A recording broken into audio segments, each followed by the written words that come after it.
मंदिर का श्राप, एक प्राचीन मंदिर से जुड़ा हुआ डरावना रहस्य। भारत के एक सुदूर गांव कुंडलपुर में एक प्राचीन मंदिर स्थित थी, जिसे लोग काल भैरव के मंदिर के नाम से जानते थे।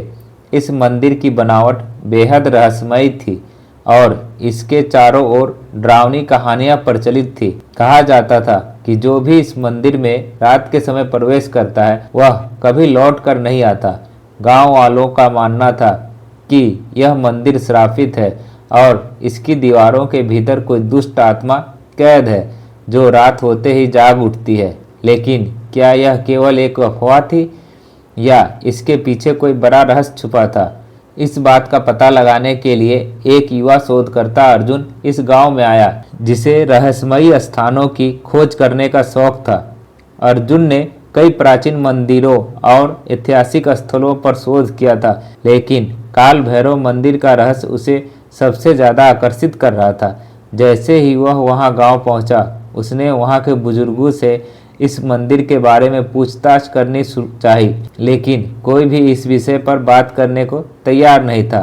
आखिरकार गांव के सबसे बुजुर्ग व्यक्ति पंडित राम ने अर्जुन को एकांत में बुलाया और मंदिर के रहस्य के बारे में बताया। बेटा, ये मंदिर हजारों साल पुराना है।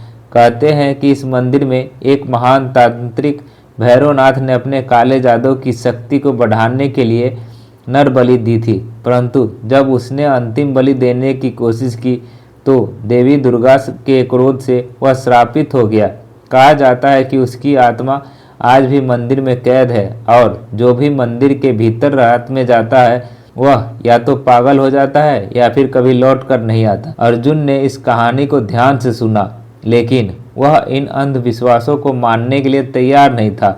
उसने तय किया कि वह इस रहस्य से पर्दा उठाएगा, लेकिन इससे पहले कि वह मंदिर की ओर आगे बढ़ता, उसने अपने फ़ोन को निकालकर flashlight pro ultra bright LED नामक एक शानदार ऐप्स डाउनलोड कर लिया। यह ऐप बेहद तेज रोशनी देता है और डरावने अंधेरे इलाकों में भी यह स्पष्ट देखने में मदद करता है। अर्जुन ने अपने कैमरे, टॉर्च और कुछ अन्य उपकरणों को तैयार किया और रात के समय मंदिर में प्रवेश करने का फैसला किया। गांव वाले ने उसे रोकने की बहुत कोशिश की, लेकिन वह नहीं माना। जैसे ही वह मंदिर के विशाल द्वार के पास पहुंचा, उसने अपने फ़ोन की फ्लैशलाइट प्रो ऐप्स को चालू किया। इसकी तेज रोशनी से मंदिर का हर कोना साफ दिखाई देने लगा। मंदिर के भीतर घुप अंधेरा था। अर्जुन ने टॉर्च जलाकर चारों ओर देखा। दीवारों पर रहस्यमय चित्र बने थे, जिसमें कुछ अनजान देवी देवताओं की आकृतियां भी थी। अचानक मंदिर के द्वार खुद ब खुद बंद हो गए। अर्जुन चौंक गया। उसने दौड़कर दरवाज़ा खोलने की कोशिश की, लेकिन वह हिला भी नहीं पाया। तभी मंदिर के अंदरूनी भाग से किसी के फुसफुसाने की आवाज़ आई, भाग जा, वरना तेरा भी वही हाल होगा जो दूसरों का हुआ है। अर्जुन का दिल तेजी से धड़कने लगा, लेकिन वह घबराया नहीं।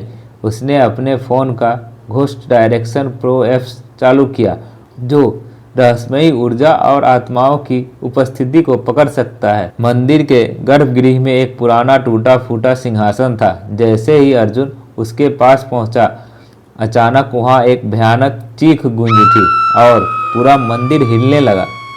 अर्जुन पीछे हटने ही वाला था कि अचानक एक काली छाया उसके सामने प्रकट हो गई। वह छाया धीरे धीरे आकार लेने लगी और एक खौफनाक आकृति में बदल गई। भैरवनाथ की आत्मा। उसकी आंखें जलती हुई अंगारों जैसे थी और उसके चारों ओर काले धुएं की लहरें उठ रही थी। वह जोर जोर से हंस रहा था। तुमने बहुत बड़ी गलती कर दी मेरे मंदिर में कदम रखकर। अब तुम्हारी आत्मा भी इस जगह कैद रहेगी। अर्जुन ने हिम्मत जुटाकर पूछा, तुम कौन हो और तुम इस मंदिर में क्यों कैद हो? भैरवनाथ की आत्मा ने गुस्से से कहा, मैं इस जगह का स्वामी हूँ। मैंने यहाँ हजारों बलि दी है और अपनी शक्ति को अमर बनाने के लिए यह अनुष्ठान किया था, लेकिन देवी दुर्गा ने मुझे श्राप दे दिया और अब मैं यहाँ कैद हूँ। अर्जुन को समझ आ गया कि यह आत्मा मुक्त होना चाहती है, लेकिन इसके लिए उसे कोई नई बलि चाहिए थी। अर्जुन को बचने का कोई रास्ता नहीं दिख रहा था। भैरवनाथ की आत्मा धीरे धीरे उसकी ओर बढ़ रही थी। अर्जुन ने जल्दी से अपनी जेब से एक तांत्रिक मंत्रों से भरा लोह ताबीज निकाला, जिसे उसने अपने एक मित्र से लिया था। लेकिन जैसे ही वह आत्मा और करीब आई, अर्जुन को याद आया कि उसने मंत्रा हेलिंग ऐप्स डाउनलोड की थी, जिसे देवी मंत्रों का उच्चारण होता है। उसने तुरंत ऐप्स खोला और महामृत्युंजय मंत्र चलाया। जैसे ही मंत्र गूंजा, आत्मा जोर से चीख उठी और मंदिर की दीवारें हिलने लगी। अर्जुन ने जल्दी से मंदिर के द्वार की ओर दौड़ लगाई। दरवाजे अब खुल चुके थे। जैसे ही वह बाहर आया, गांव वाले मंदिर के पास खड़े थे। जब उन्होंने अर्जुन को जीवित देखा तो सब हैरान रह गए। अर्जुन ने उन्हें सब कुछ बताया। पंडित रामकिशोर ने कहा, आज हमारा गांव श्राप से मुक्त हो गया। देवी की कृपा से इस मंदिर का भय हमेशा के लिए समाप्त हो गया। इसके बाद गांव के लोगों ने मिलकर मंदिर की सफाई की और वहां नियमित पूजा पाठ शुरू कर दिया। अर्जुन की हिम्मत और flash light pro ghost direction pro की मदद से काल भैरव मंदिर का रहस्य सुलझ गया और गांव के लोगों ने चैन की सांस ली। यह कहानी हमें सिखाती है कि अंधविश्वास और डर के पीछे अक्सर कोई न कोई रहस्य छुपा होता है, लेकिन अगर हम हिम्मत और सही तकनीकी से काम ले तो हर समस्या का हल निकल सकता है। अगर आपको यह कहानी अच्छी लगी तो हमारे चैनल TKR जोक्स को सब्सक्राइब कर ले। अगर आपको यह कहानी अच्छी लगी तो लाइक कर दे और ऐसे ही कहानी निरंतर सुनते रहने के लिए हमारे चैनल TKR जोक्स को सब्सक्राइब कर ले। धन्यवाद।